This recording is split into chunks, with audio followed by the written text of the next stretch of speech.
So you've just got back from your shoot, you've imported your images into your catalog on Adobe Lightroom, and you're going to want to select the best shots from your shoot to take through to edit in the develop module.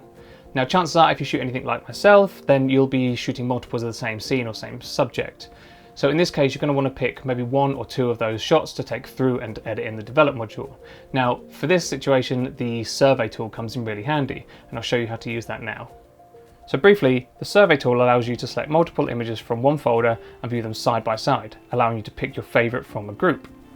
Using this tool is pretty straightforward. Simply select your shortlisted images, press the N key to bring up the survey mode, and start comparing your shots. Now, depending on your screen size or how many screens you're working with, this tends to work best with about 4 images. To remove your least favourite images from the selection, just click the X in the bottom right corner.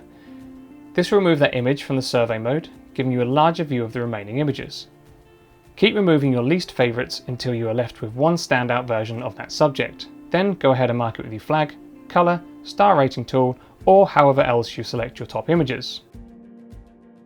I hope you found the survey tool useful. Make sure you check out the rest of the Lightroom tips and tricks in this series with Wex Photo Video.